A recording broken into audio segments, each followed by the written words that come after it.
because we had 1/1000th of an inch of rain. And so it was welcome, but they said it'll rain tomorrow. And yeah, so we're looking forward to that. We're going to start now, and we'll mute all the microphones, and then I'll do the presentation. And we have a guest with us to discuss the movie and baseball. And because understand that for me, baseball is a foreign game.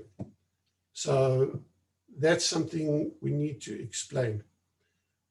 Just remember, we have a presentation tomorrow. The inauguration starts at 10. Our presentation will still be at 12:30. And I just wanted to add something that, because this is a movie group, I don't know if you remember the movie The Frisco Kid with Billy Wilder. And there was a scene there where he met up with Harrison Ford, the cowboy, on his way to San Francisco. And he was in the Rockies, and it was snowing, and this rabbi from the Ukraine is going to San Francisco, and the cowboy says he's crazy, and he starts walking. Anyhow, Harrison Ford gets on his horse, and he gets in front of him, and he says to him, "Listen, Rabbi, the only instruction I give you is follow this tuchus, and I'll take you to San Francisco." So tomorrow at 12 o'clock, let's follow that tuchus out of the White House. So I'm going to go now, and Rabbi, can you mute everyone? And I'm going to share my screen and start the presentation. So I was going through some of my videos, and I found this one of my 4-year-old grandson, because every ball game starts off with this song. Take me out to the club. I need him. Can you hear that? Hold on. Share the sound. Let me play that again. Take me out to the. Take me out to the. Come on. Well, buy me some peanut butter. That is best. I go to the Connect for me. It's not on mute. It's on 100. Hold on a second. Technical difficulties.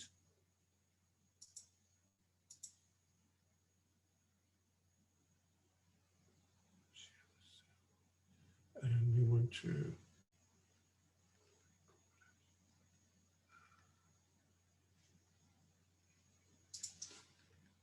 Let me start that again. Hold on a second. Let me stop that. Can you hear me now? We've been hearing you You've been hearing me. All right. and the video. You can hear the video? Yeah, I did. Okay, let's see here.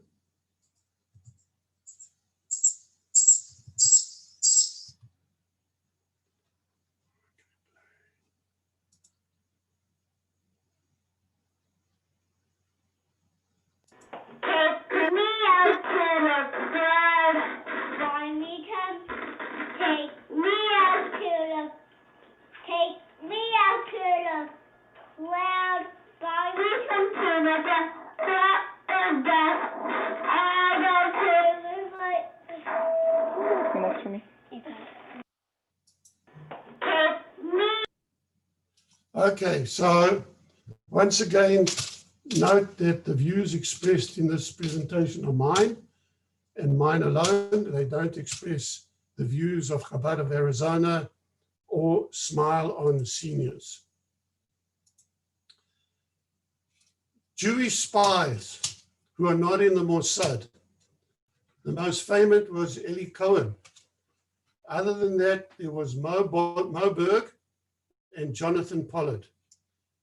The following baseball terms apply to The Catcher Was a Spy. A modestly appointed biopic about Mo Berg, a major league catcher turned OSS agent during World War II. Down the middle, a can of corn, past ball, below the Mendoza line, designated for assignment. The Catcher Was a Spy was released in June of 2018. Mo Berg, athlete, scholar, and spy. You're an unusual man, Mr. Berg. You speak 7 languages. You're an athlete. You're more than up to the physical requirements of the job. What job? Since this war began, we have reason to believe the Germans are working on a fission bomb. The scientist leading their atomic program is Werner Heisenberg. We must get to him and find out how close the Germans are to a bomb. Welcome to the OSS, Mr. Berg. Millions of lives at stake. A 5% chance of losing the war to a weapon like this, you do what has to be done. You can't allow yourself to be captured. You know that I love you. You brought me here to say goodbye? I'll be back. This is your first job. I've never killed a man. That's what you mean. It's not as hard as you might think. I don't know what God you believe in, Berg, if any. But I'll be asking mine to keep an eye on me. What if Heisenberg's on our side? Are you hoping he'll defect? If it comes down to it, are you going to be able to kill him? There may be one moment that tells you whether the Germans have been bombed. One moment when you'll learn all you need to know.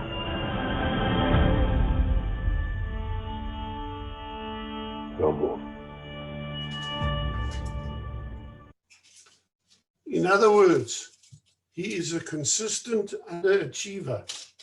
As washed out and terminally mediocre as Berg himself was at the end of his long stint in the majors, or to quote a favorite schoolyard taunt, we want a catcher, not a belly scratcher. And there's abundance of belly scratching going on in this film.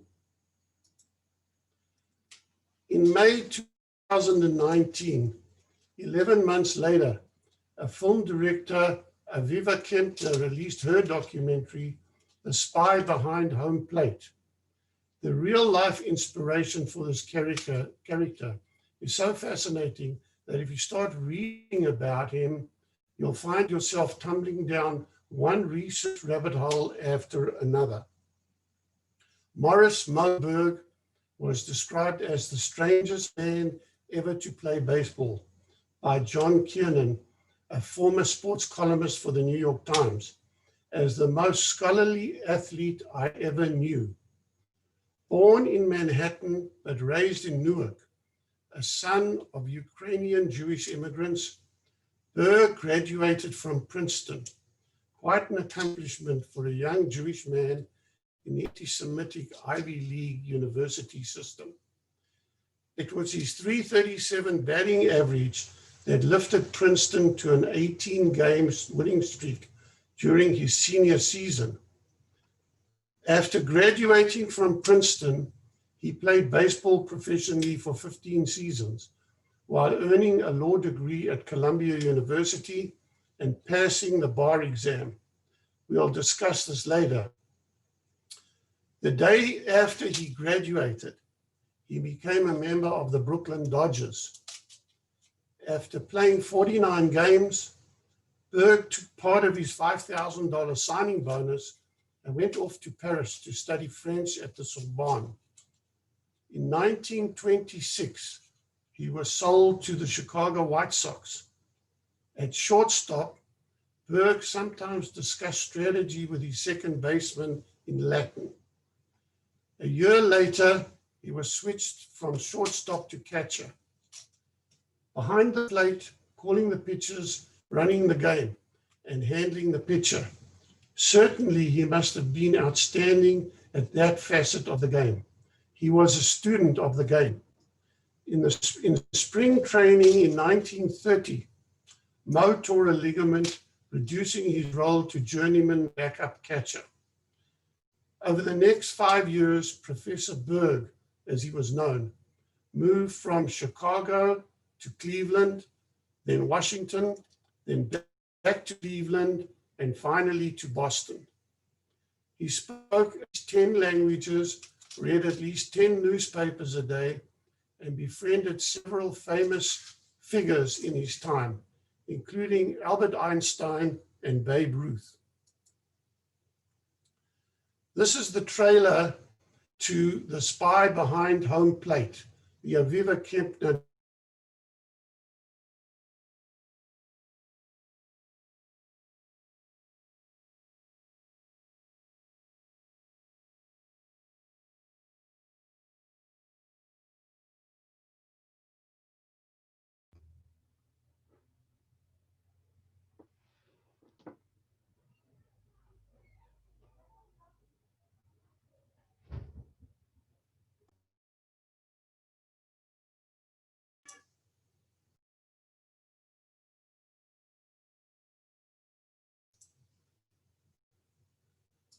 someone's coming.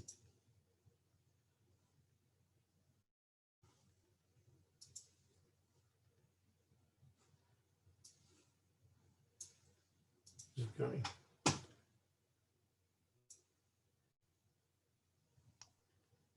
I didn't hear anything.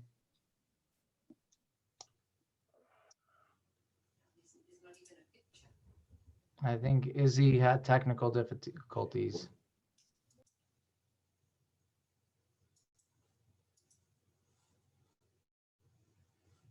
I'm going to start this from the beginning.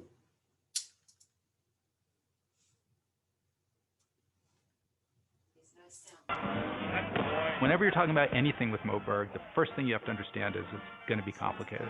It's a hell of a story. He loved being a mystery. Mo Berg was a terrific athlete. Mo would disappear after games. He was very charming. The girls would go gaga.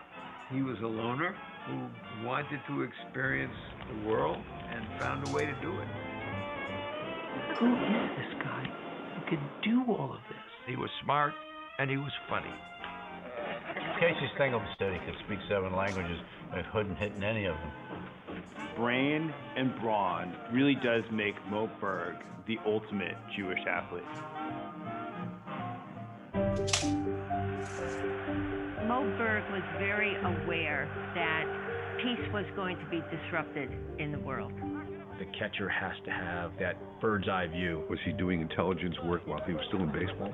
He's assessing what's in front of him, where the base runners are, how fast they are, what score is it, what inning is it, who's pitching, what's his stuff, who's up, what can he hit, what can't he hit, how do we win the game? Here's a guy who went to Princeton, Columbia, spoke many languages, was a professional baseball player. I mean, he wasn't really, you would have had to invent him. Germany got a big head start on building an atomic bomb.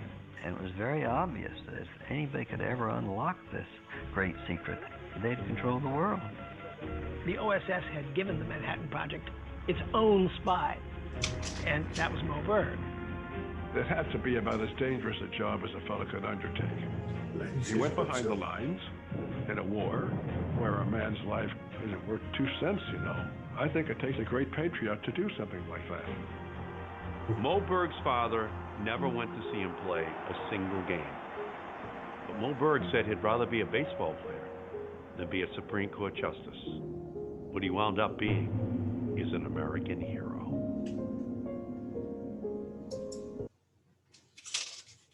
I contacted Aviva Kempner, the director of The Spy Behind Home Plate, and asked if she'd be kind enough to discuss the movie with us.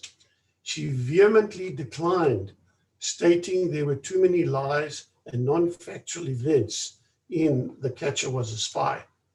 So, the story of these documentaries are the same. However, somewhere the facts have been distorted. I'm yet to find out where these differences are. In the run-up to World War II, Berg gathered information on Japan during a visit there.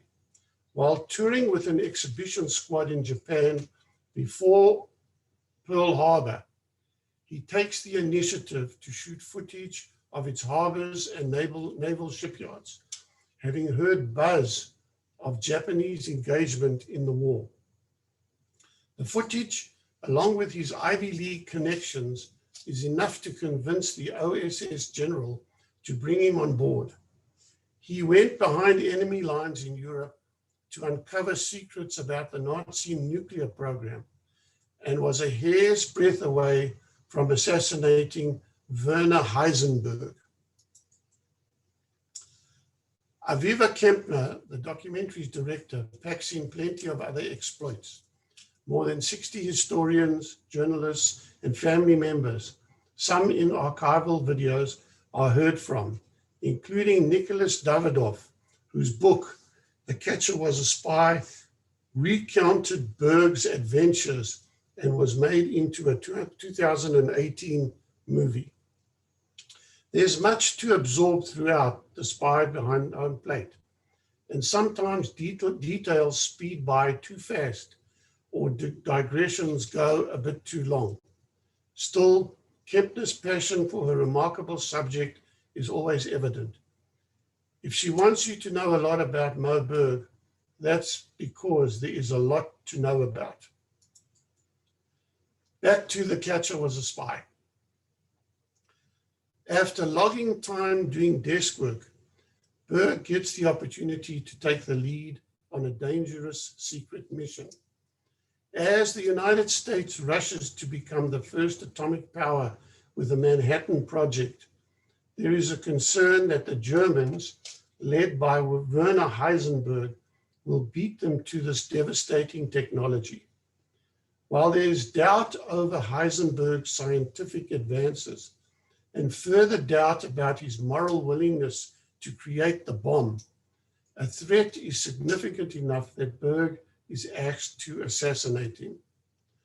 With another scientist and a military escort at his side, Berg travels to a fateful meeting in Zurich, Switzerland in 1944, where he is expected to learn more about Heisenberg and take the dramatic action if necessary. He is also, in the film's telling, a closeted gay man. In the early going, Berg has a living girlfriend named Estella, but keeps her at arm's length, stealing away for surreptitious trysts in the city's darker corners. He refuses to take Estella with him to Japan, where he also hooks up with another man. The Catcher Was a Spy handles these affairs with discretion that Berg himself would have likely admired, but this aspect of his life is woefully undernourished here. Director Ben Lewin treats Berg's committed bachelorhood more as a proof of his deft spycraft as an essential repressed part of his being.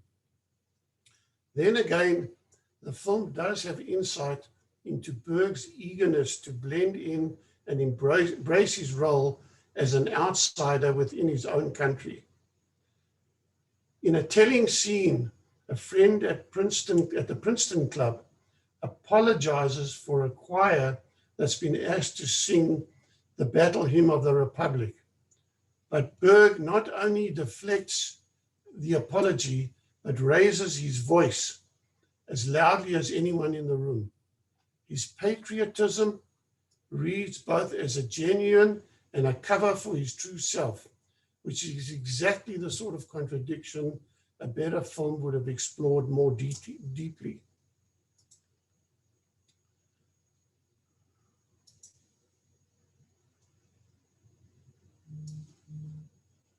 Okay. Instead, The Catcher Was a Spy seems too confident that this is can you believe it true story will be enough to carry the day without further emphasis. For a film of such historical sweep and the big name ensemble to match, it was remarkably thin and by the numbers barely cresting 90 minutes in its rush to get Berg to his moment of truth. It is like Berg has performed a final covert action from beyond the grave. He made his own biopic disappear into the shadows.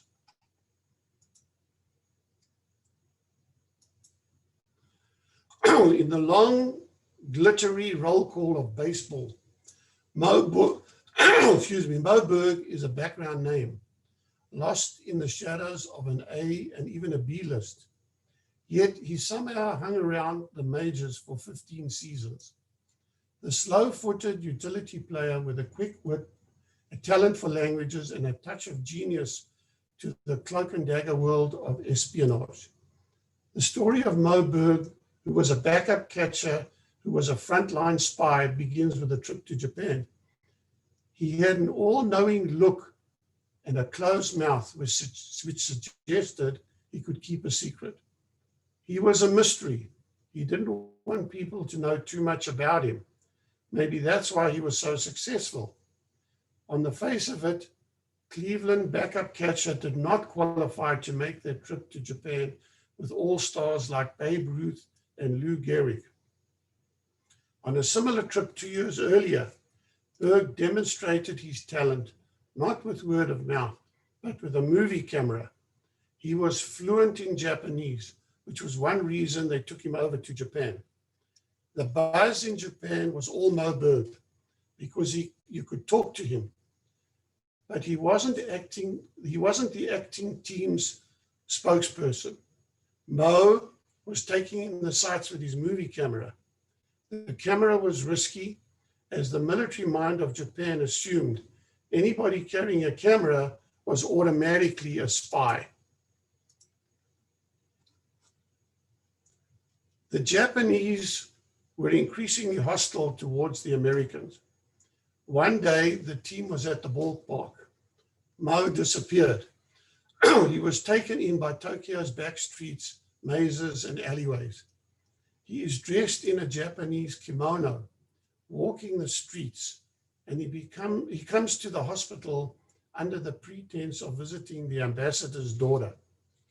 He bluffs his way onto the top floor of the hospital, which is the tallest building in Tokyo, and from underneath the kimono, he takes out his movie cameras. In those days, a huge Bell & Howell 16mm camera, and proceeds to film the Japanese naval activity in the harbor, industrial sectors, and munitions factories. In 1942, after Japan's attack on Pearl Harbor, Mo's footage caught the eye of the OSS, the Office of Strategic Services. The OSS were thrilled to get Mo's movies. Before World War II, the US did not have any intelligence on Japan's infrastructure.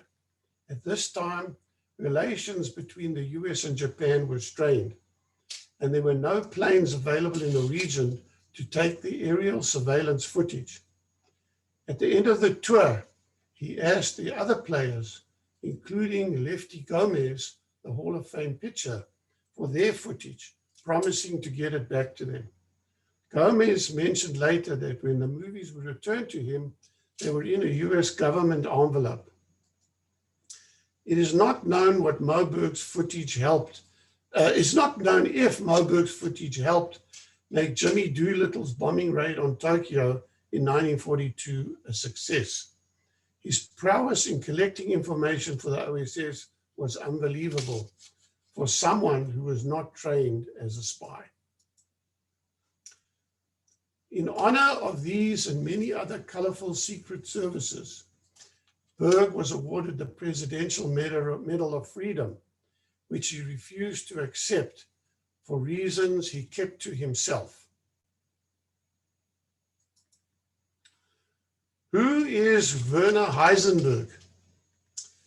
He was a German theoretical physicist and one of the key pioneers of quantum mechanics. He is known for the uncertainty principle, which he published in 1927. Heisenberg was awarded the 1932 Nobel Prize for Physics for the creation of quantum mechanics.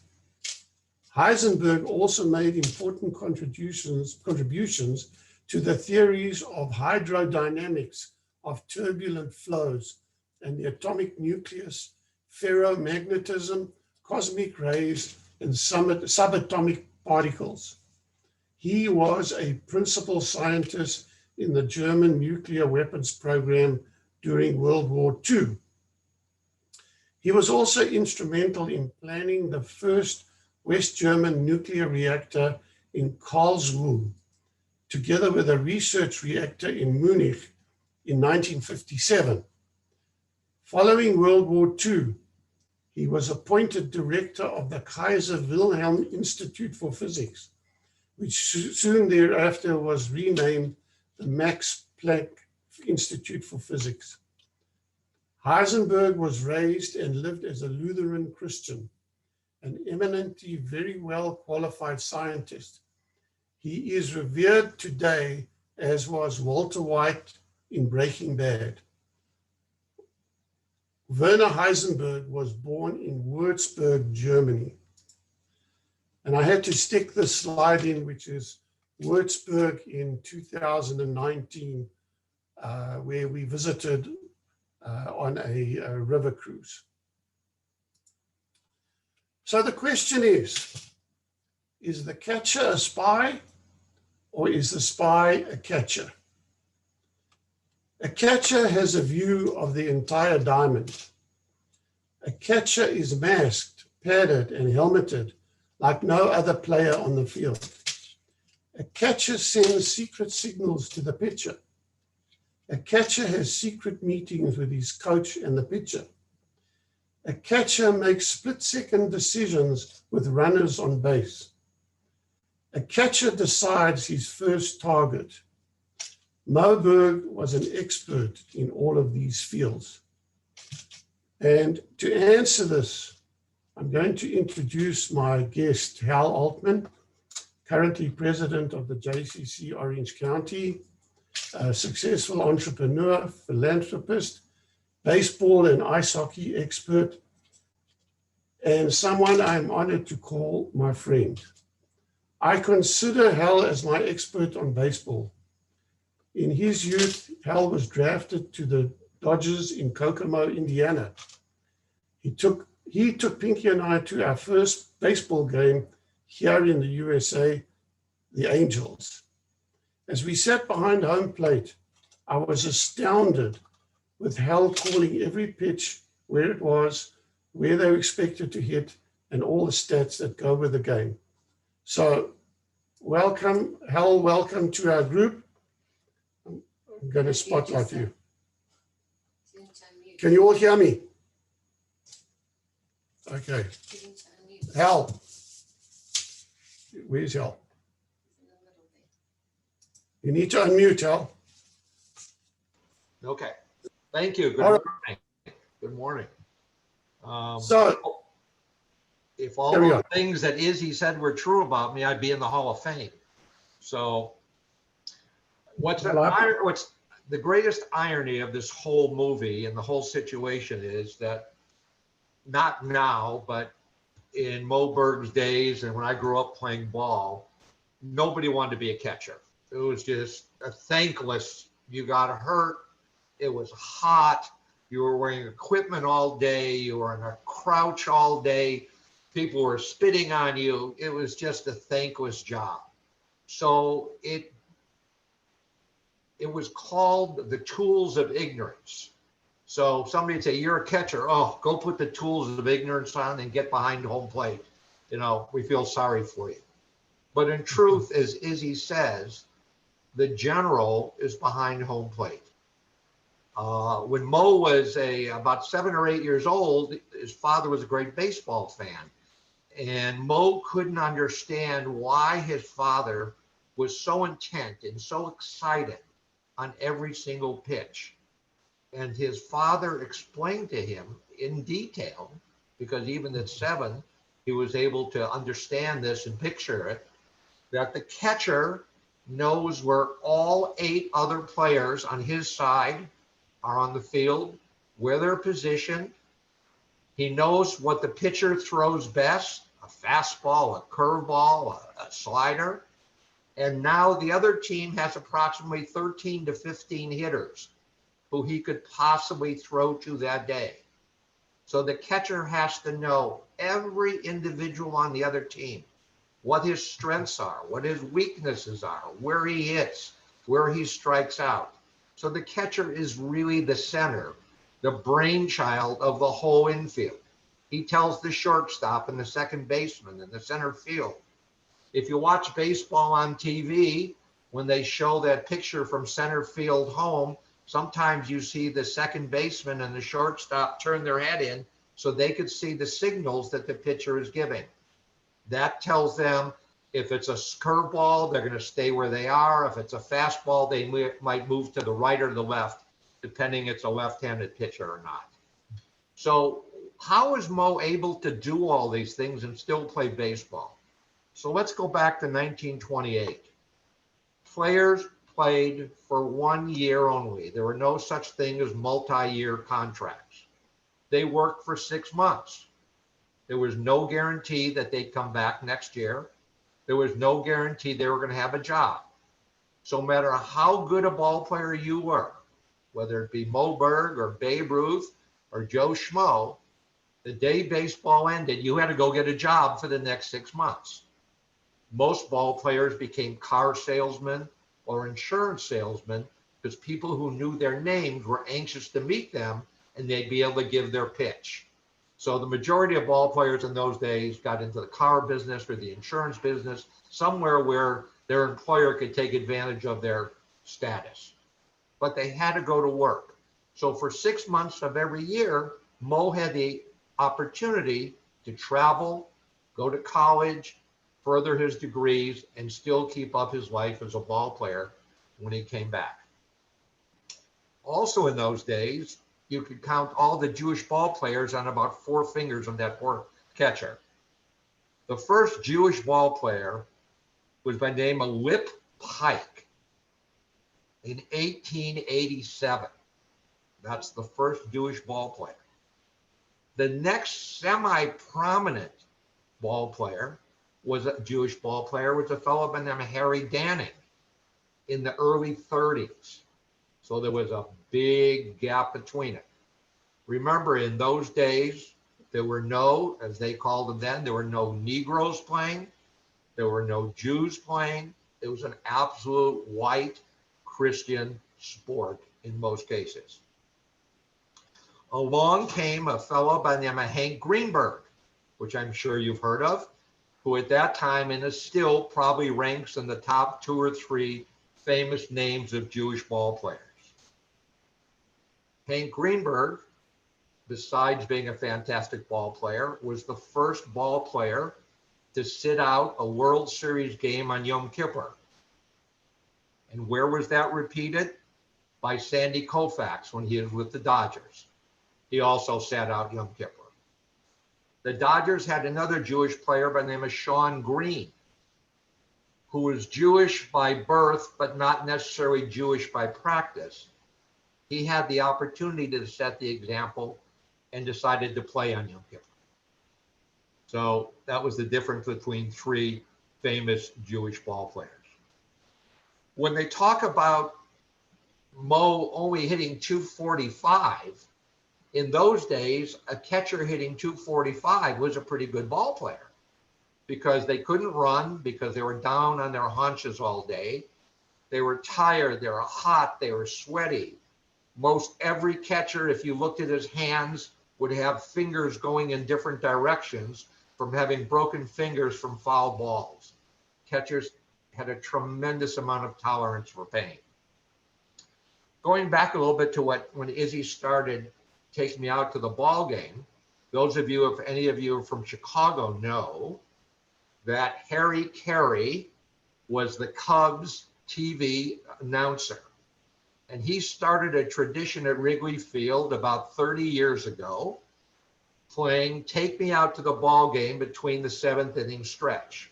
And it became a celebrity song. Everybody from presidents, politicians, movie stars, all vied to sing with Harry Carey during the 7th inning stretch, Take Me Out to the Ball Game. And it's still one of those revered songs today. All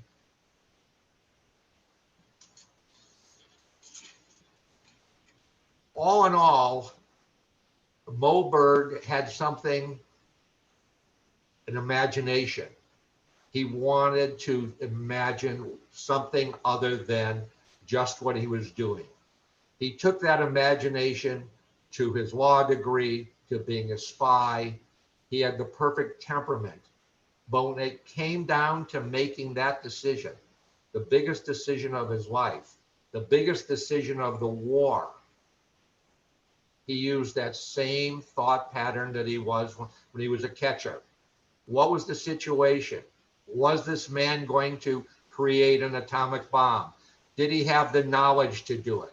And after assessing all these things with a gun in his hand, he walked away and said, in my opinion, he will never create the atomic bomb. We don't have to worry about him.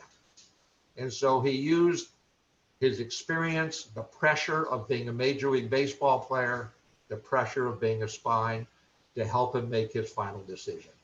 And so he really is, the catcher was a spy. Hal, thank you.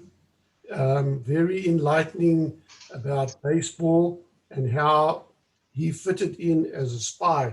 Obviously, if we do research, there's not much you can find out about his spy career, but you can find out about his baseball career. Well, what was interesting, if I can just say one other thing, as I said, there were very, very few Jewish ball players. You'd have to really look around. And there was a tremendous amount of anti-Semitism in baseball in the 30s, 40s, even when I played in the 60s. But he was one of the few Jewish ball players who had the respect of the majority of Major League Baseball players, because they realized how intelligent he was, how he cared for people, how he cared for baseball, and it was a science with him. So they respected his knowledge and his athleticism over being Jewish. And that was a great tribute to him, the time he played in a very anti-Semitic league. Thank you. I'm going to open up the floor for questions, either to Hal or myself. So just unmute your microphone if you have anything that you'd like to ask Hal or ask me. I have a question. This is Adele. I didn't understand at the end of the movie, just during the time when he was trying to make his decision whether to kill Heisenberg or not, somebody from the balcony shot somebody. I didn't understand who shot who and why. I think that was somebody else following Mo Berg. Yes. Yeah, that was his trainer. His handler. That was his handler. Right, right. His handler. And his bodyguard. His handler shot the guy who was going to shoot him. Yeah, yeah. Oh. Okay. I have to tell you that we're from New York, and that's where we are right now. And our older son lives in New York, and he is, as we are, Met fans. So our first grandchild is named Shay. Now, I'm glad he was born when he was. A few years later, I would have had a grandchild called City Field. Yeah. A true baseball family, well appreciated. Yes, yes. And he's ecstatic for the new team coming in. Now, as interested as my son is in baseball, when we took him to his first game, I said, you won't believe the last time I went to see a live game. He said, Mickey Mantle was playing in center field. I said, no, Joe DiMaggio was playing in center field. Before he married Marilyn Monroe or after? We remember Yogi Berra. Yes. Yeah. Well, who can forget him? Even me, as someone who was not brought up with baseball, I even remember Yogi Berra. Yogi Berra was known for the best bad ball hitter in baseball. Yeah. It didn't matter where it was. He didn't like it over the plate. He liked it all over the place, and he would hit it. He was also known for his sayings. A question about Mo going to Princeton. Do you think that Princeton University knew he was Jewish when they accepted him? Or did they accept him because they wanted his baseball experience? That's a tough question, Paula. Well, his name kind of gives it away, Yes. Morrisburg. But I would imagine he had the grades, the undergraduate grades, that was tough for them to turn down, plus all the other things about him. I will tell you one story. We were visiting with this son at Boston College, and he thought it was a terrific school, beautiful campus and everything. And I said, there are not many Jews here. And he said, how do you know?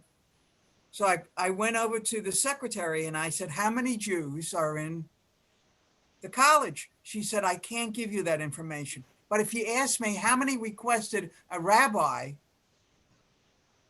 on their medical form, that I can give you that information.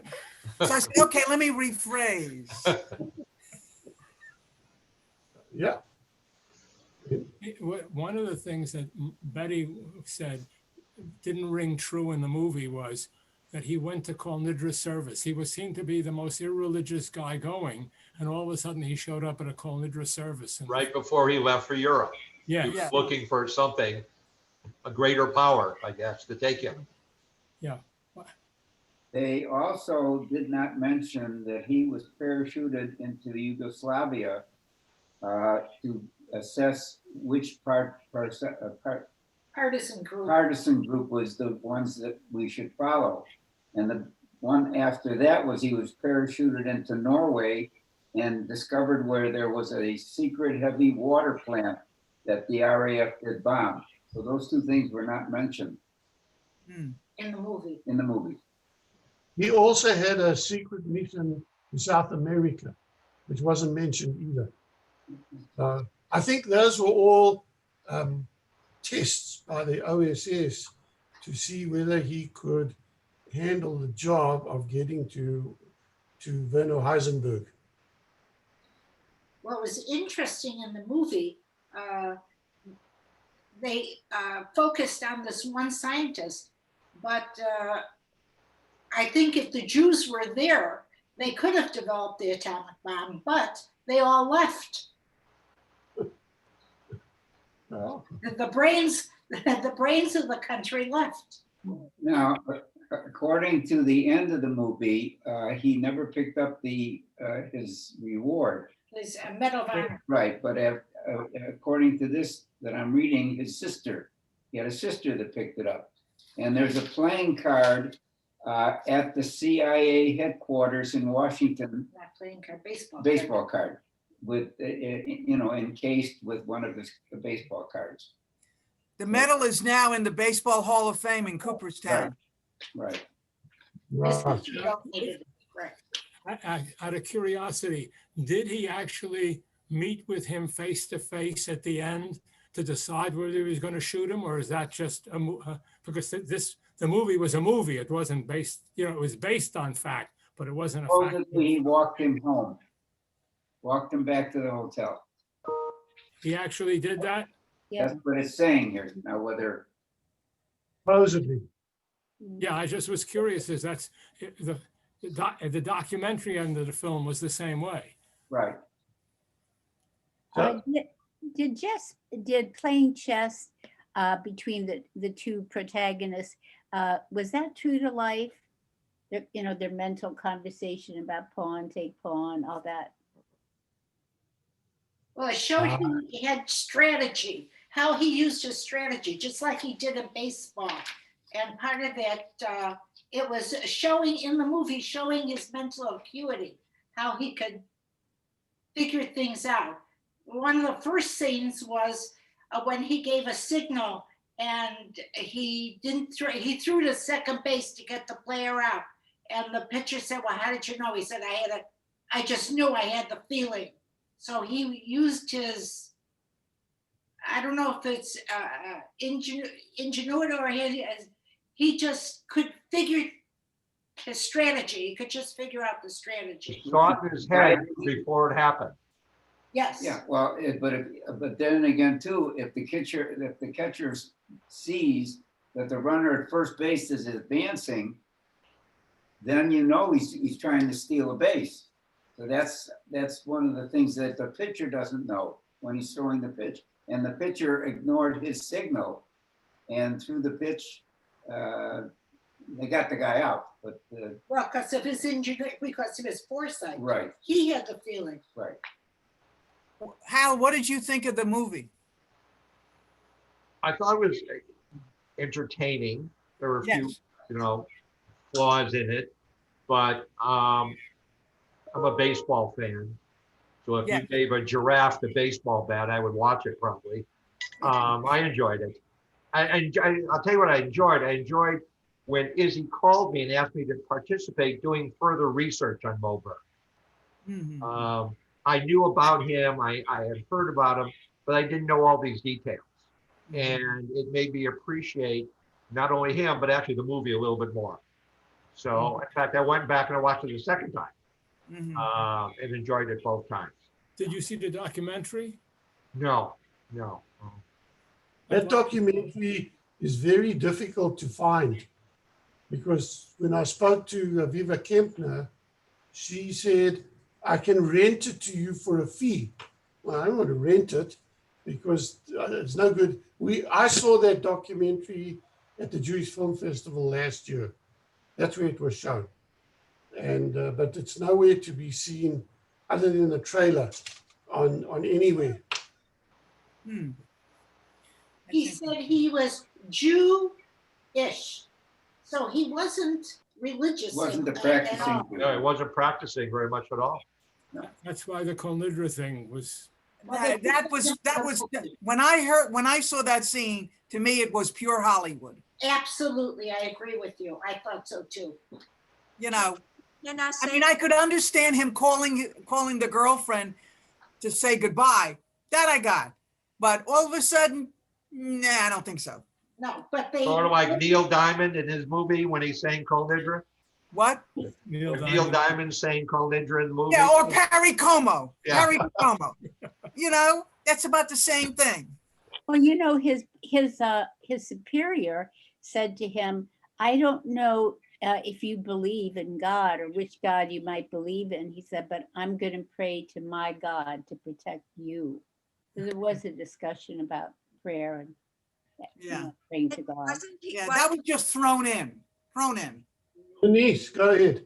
Yeah, wasn't he asked to be buried in Israel, and they say they've never found where he was buried?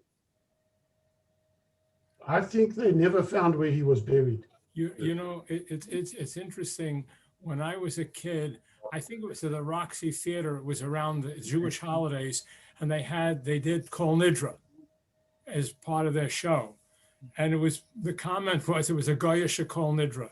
Was the only way to describe it. It just didn't have the tom. I think if you're a baseball fan and you read about Mo and you realize that he could be a star if you moved it up 40 or 50 years to today. Right. He's that intelligent and could adapt to what Right. baseball is today. He's timeless. And there are very few athletes who could say that. Yeah. Well, there are some athletes who are graduates of Yale, Dartmouth, Stanford. I don't think that's it. I think it's the personality. Yes. The fact that he was a loner, I think, made him ideal for this because he didn't have any real attachments. There was not. I mean, they could probably have gone after his girlfriend, but I don't know even there what the romance was. I mean, he seemed to be bisexual. Is really what we were talking about. Well, Donovan did ask him if Can you he keep was a secret? right, if you could keep a secret, and he said yes. And he asked him about his sexuality. He said he didn't care who he went to bed with. Right. He was an equal opportunity person. Right. Right. I wonder if anyone else had the same reaction that I did. I wanted to be proud of him because he was talented and Jewish and brave. I found him a very dislikable person He never answered anything. It was impossible to know how he felt, or it was just too much for me. He was cold. Well, he Yeah, was a cold spy. fish. Yeah, he was cold. Cold. He was cold, yes. He was a spy. It was his thing not to let his guard down, and it was his thing to keep himself secret. So that was his personality. Well, And even that's what- before he joined the OSS, he was alone. He was there from, he Yeah. said when he was young, he didn't want to be Jewish. He hid from being Jewish. And so his whole life took on that aspect of hiding. I just found I just didn't like him. Oh, he wasn't likable. Because he was so enigmatic, you couldn't get to know him as a person. If you asked him a question, he asked you a question back. I mean, he just was. That's Well, Jewish. that made him a good spy. I didn't care for him. But asking a question, I say to my wife, how do you feel? She, why do you want to know? Yeah, what time is it? Do I look like a clock? Yeah, right. Adele, you gave, How many years of marriage? gave a typical Jewish answer by answering a question. Yeah, That's right. Yeah. You think his Before everyone goes, I just want to share my screen again with the next movies and what we're doing. So the next date is February the 16th. This falls right in the middle of the Greater Phoenix Jewish Film Festival. I believe they'll be showing about 30 movies. And the other question I wanted to ask the group is, this is session 6. So far I've recommended 36 movies, 6 of which we've reviewed. Are there any movies in the remaining 30 that the group would like me to review? You can either mention it in the chat or email me.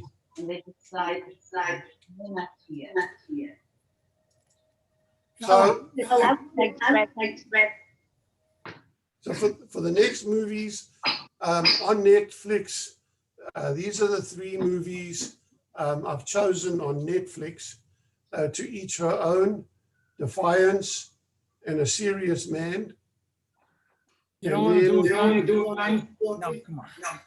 And then on Amazon, Nikki's Family, which at the moment is the movie I am going to highlight. The Baker and the Beauty is an Israeli series, one of the most popular after Fauda. Really, really enjoyable. It used to have to pay for it. It was on Disney. And now it's come to Amazon and it's free. And the excuse me, The Woman's Balcony was also a movie shown at the film festival, but there's a $3.99 charge for that one. And I will be sending an email now with these recommendations. Which one are we going to do in February, though? The one I've selected We keep the February 16th date. is Nikki's Family. I don't see. Nikki's Family? Nikki's Family? Nikki's on Amazon. I'll send it to you all. Izzy, I launched the poll. It's up here. You just closed it. We had 6 yeses, no no's. Okay. He's checking the date. He'll be right back. All right, I think we're keeping it. Is February 16th okay? Yes. Okay. We're okay. We're okay with the 16th. May I say that? It's my